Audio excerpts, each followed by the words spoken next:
Oke, jadi mari kita coba bahas lagi mengenai serialnya dari Oshinoko. Dan kali ini tuh adalah mengenai sesuatu yang masih mengganjal di hatiku. Dimana kita tahu ya, kalau si gadis Gaga itu dikasih peran untuk menjadi salah satu cast yang bakalan mengisi salah satu pemeran di filmnya Aqua nanti, yaitu Kebohongan di 15 tahun yang lalu. Dan apakah si gadis Gaga ini tuh bisa melakukan tugasnya sebagai seorang artis, karena kita tahu dan kita juga sadari kemungkinan ini adalah pengalaman pertama bagi si gadis Gaga tersebut. Dan yang paling bikin aku itu penasaran, siapa sih yang bakalan diperani sama si gadis Gaga ini itu sendiri. Nah, jadi kalau menurutku sendiri gitu kan, kemungkinan besar si gadis Gaga ini itu sendiri bakalan memerankan karakter dari Ruby kecil, ya, Ruby Hoshino. Nah, kita tahu kalau Ruby yang asli itu bakalan memerankan karakter dari si Ai Hoshino gitu kan. Sedangkan kalau filmnya itu bakalan menggarap semua masa lalunya dari Ai gitu kan, kita pasti bakalan mengira kalau akan ada adegan di mana Ai bakalan bertemu sama Hikaru,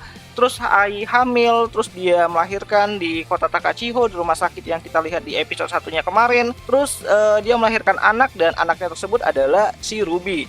Ya, peran yang bakalan diambil sama si gadis Gaga tersebut itu adalah peran dimana ketika anaknya si Ai ataupun si Ruby ini yang bakalan diperankan sama si gadis Gaga itu mengetahui bagaimana Ai mati terbunuh. Dan kita tahu kalau di manganya sendiri, di awal-awal kisahnya Oshinoko itu sendiri, kita bisa tahu kalau ya Ruby ini tuh adalah orang yang paling terpukul banget.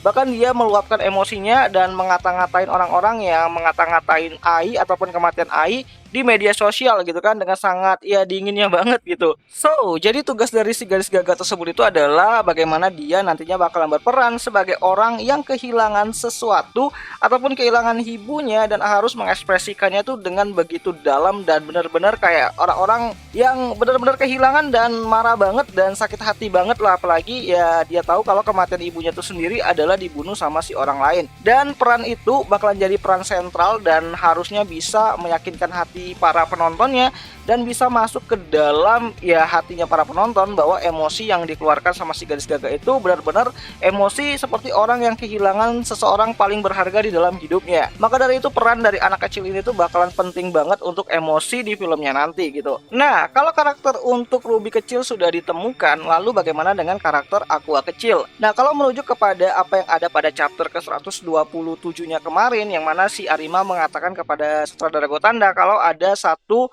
karakter yang belum bisa diisi lah untuk filmnya nanti, ataupun ada satu cast yang kosong di naskahnya tersebut, yaitu karakter dari anak kecil. Dan kalau cuma satu, itu berarti film ini bakalan berfokus kepada si Ai punya anak, dan anaknya itu cuma satu, bukan dua ataupun kembar gitu kan. Dan eksistensi dari si Aqua Hoshino itu sendiri bakalan dihilangkan di filmnya nanti. Dan tentu aja itu bakalan jadi ya film yang bukan real beneran, bukan dokumentari, tapi itu lebih kayak ya film biasa yang dibumbui dengan kebohongan di dalamnya. Seperti tagline dari serialnya Oshinoko sendiri, yang mana kebohongan adalah bentuk cinta. Entahlah, aku kurang ngerti juga sih dengan filosofi seperti itu gitu kan. So, apakah dengan hilangnya karakter dari Aqua Hoshino itu sebagai tanda bahwa Aqua bakalan meninggal nantinya?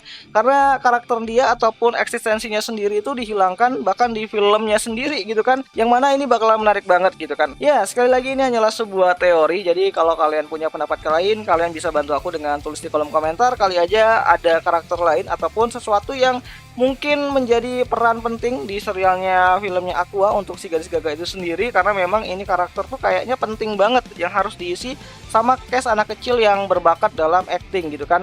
Bahkan sampai-sampai dimasukkan ke dalam plot ceritanya itu sendiri dan menjadi sesuatu yang dicari-cari sama sutradara Gotanda bahkan sampai ke luar negeri. Ya, kalau nggak salah sih. So, jadi itu aja lah dulu mengenai video kali ini, dan jika ada yang salah aku minta maaf, dan jika kalian punya pendapat lain kalian bisa bantu aku dengan cara menuliskannya di kolom komentar, dan sampai jumpa di video yang selanjutnya. Jani.